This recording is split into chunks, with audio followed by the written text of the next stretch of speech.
Peggy 16.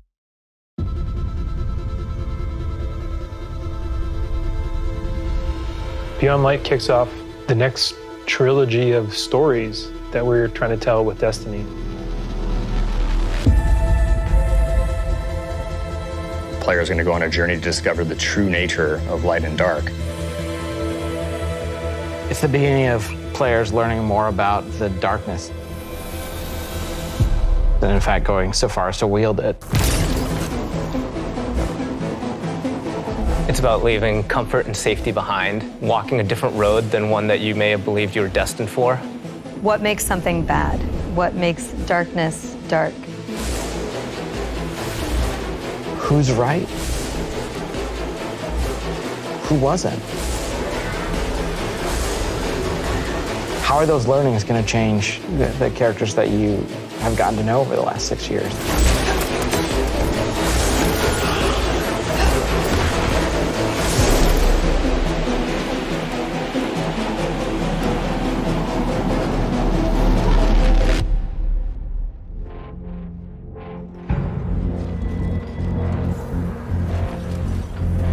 Beyond Light's really the beginning of a new adventure. Guardians, for the longest time, have been bathed in the light, sort of this altruistic force fighting back evil. And now we're starting to move into that gray area between the light and dark. If the darkness reaches out, we must reach back. I will not sanction this. In Season of Arrivals, the Vanguard is divided. You have some characters telling you, we should fight these ships, and we have other characters who are saying, no, we should find out what they want. We should get to know them and understand more. But it definitely comes to a head.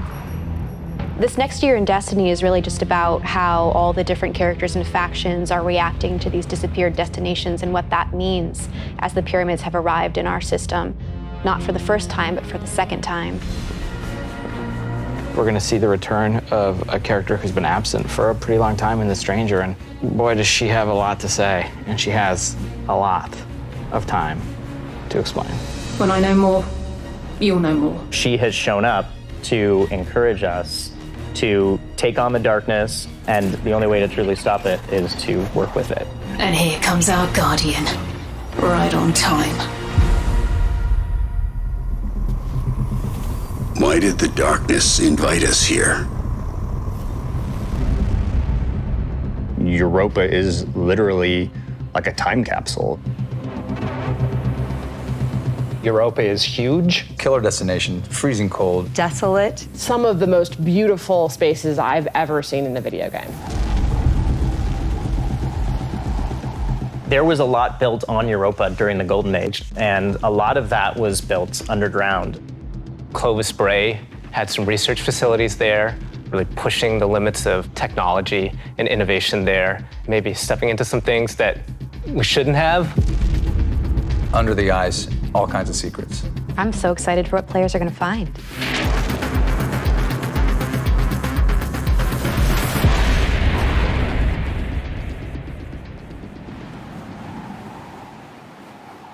The storm on Europa was actually something we've wanted to do for a long time. We wanted it to feel harsh.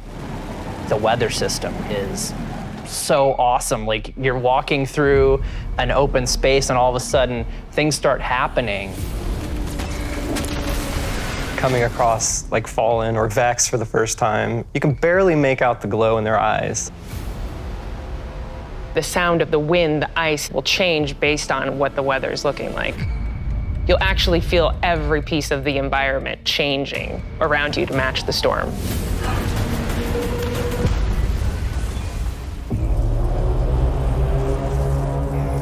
Europa itself is a pretty foreboding place. Aramis is there in advance of us, and she set up a forward base.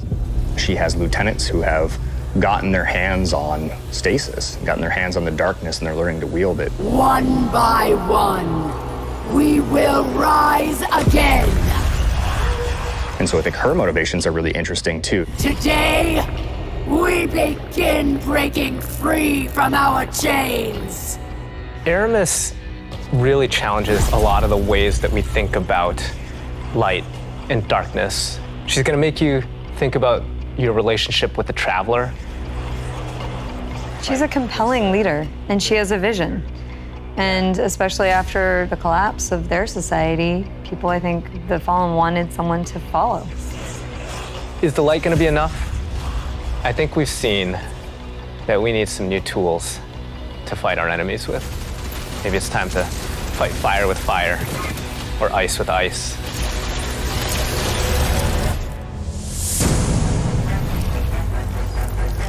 Stasis is, not just a set of new supers, but it's a new damage type.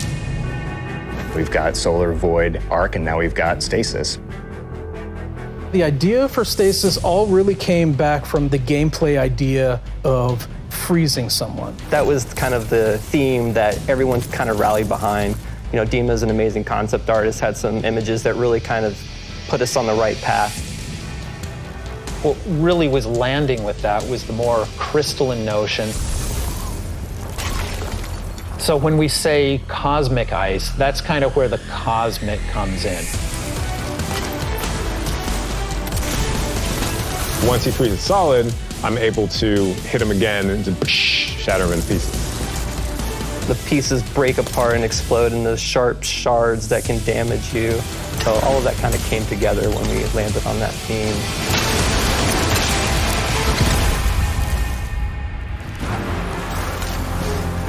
Stasis is going to not only change the way that you can attack or approach combat, there's also some really great ways that you can upgrade it.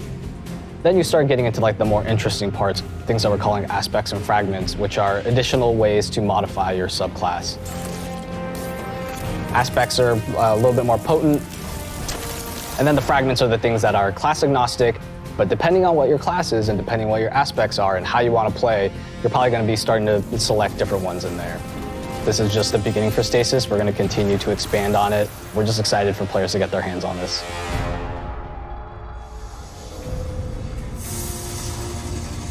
When we're creating a new palette like Stasis, we do what we call a source jam. Everyone on the team blocks out about a week where we can say, okay, you're going to go out into the world, microphone, recorder, record anything that reminds you of cosmic ice.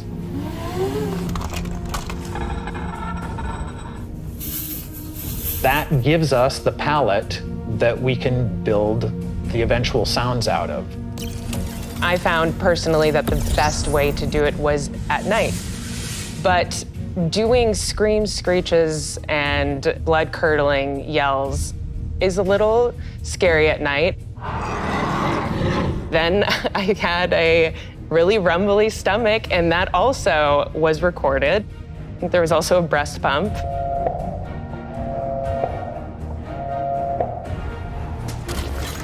You have to make use of what you got.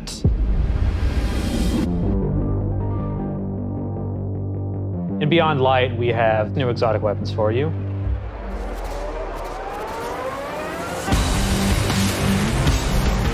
No Time to Explain is coming back.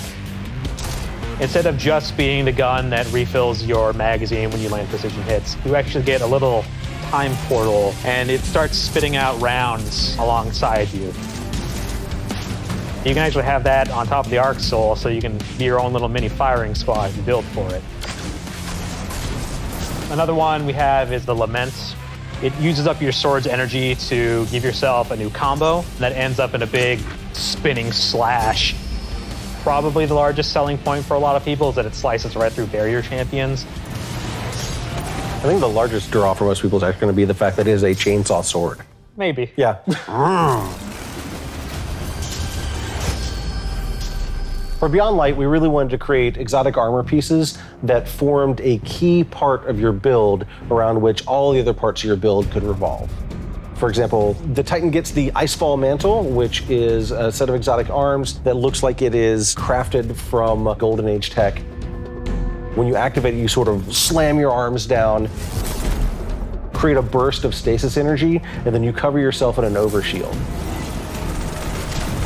The Warlock exotic is Necrotic Grip. If you are facing a wave of thralls running at you, you can nail them with your melee attack, and it starts to burst and sort of cascade through the whole group.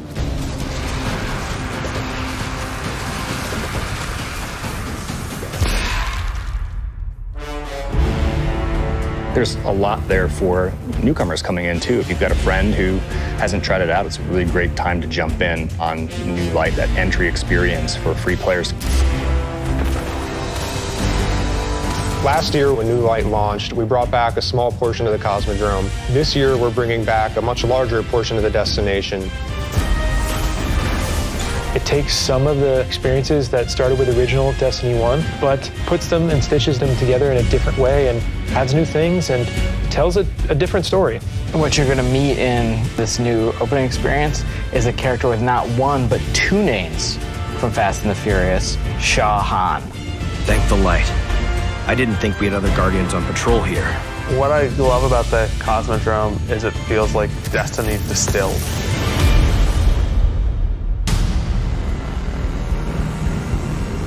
Season of the Hunt picks up where Arrival's left off. Other forces are taking advantage of the darkness to make their move forward, including Xivu Arath, a sister of Oryx, and she's taking this opportunity to build up an army. And we're working with Osiris to try to stop her. Osiris goes out, stumbles across these hive growths that are driving combatants crazy. Osiris is in trouble, and of course, you're his only hope.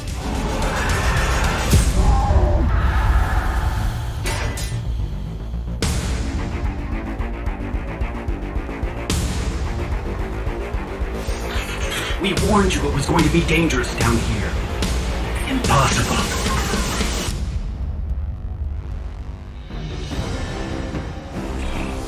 We finally catch up to what we saw at the end of Forsaken, where we saw Aldrin being brought back to life by a ghost. Aldrin, who now refers to himself as Crow, he doesn't know what he did. The slate's been wiped clean when he was resurrected as a Guardian. We know what he's done, and we know what he could be capable of doing, so now we're going to spend some time watching him go back and forth, and that's going to question how we look at him, how we look at ourselves, how we look at the light, how we look at darkness. In Season of the Hunt, we're partnering with the Crow and Osiris to take down the High Celebrant. It's creating these cryptoliths around the system, and those cryptoliths are attracting Elixian Cabal and corrupting them. So Xivu Arath is essentially corrupting herself and army, and it's our job to put a stop to it. I'm really excited to see Xivu Arath fleshed out more and to find out more about her relationship with Savathun and what that means for Year 4 of Destiny.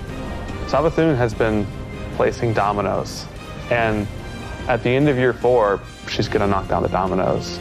We're gonna see what she's been really up to. And so this year, she's putting the last pieces in place.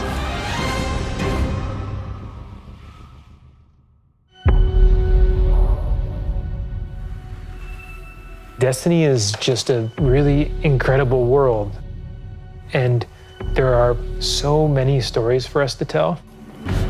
We have a lot to look forward to beyond Light, then the Witch Queen, and then Lightfall, and all the seasonal content between. We feel like we've got a really great way to bring people together.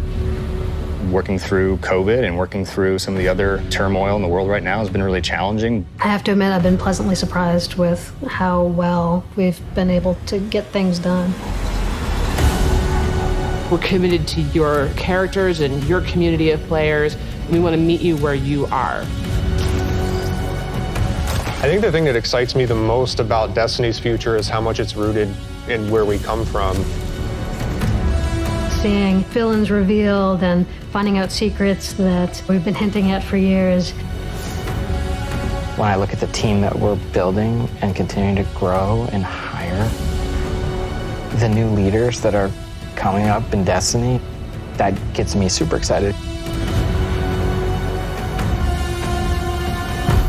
Destiny's best days are ahead of us.